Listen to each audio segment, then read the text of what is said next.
The Last Passenger. Scary story script.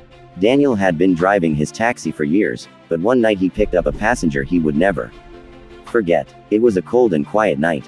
The streets were empty, and the only sound was the soft rain tapping on his windshield. Daniel was driving down a lonely road just outside town. The clock on his dashboard read 11:57 p.m. Suddenly, he saw someone standing at the roadside. It was a woman wearing a long white dress. Her hair covered most of her face, and she stood completely still under the dim streetlight. Daniel slowed the car. There were no houses nearby, no other cars on the road, just darkness stretching in every direction. Something about the situation felt strange, but he rolled down the window anyway. "Do you need a ride?"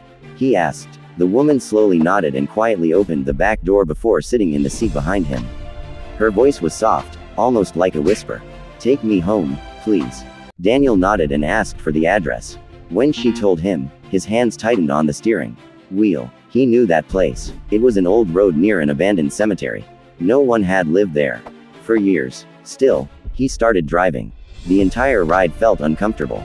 The woman did not move, did not speak, and barely made a sound. Daniel occasionally looked at the rearview mirror, trying to see her face, but he could only see pale skin and dark eyes staring back at him.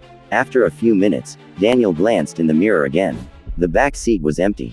His heart jumped. He slammed the brakes and looked behind him. The door had never opened. The woman had simply disappeared. Shaking with fear, Daniel continued driving to the address she had given him. When he finally arrived, his stomach twisted. The place was a cemetery. Curious and frightened, he stepped out of the taxi and walked slowly toward the gate. As he looked around, he noticed a gravestone near the entrance. The name written on it made his blood run cold. It was the same name the woman had given him. Daniel stared at the stone in disbelief. Under the name was a date of death from 10 years ago.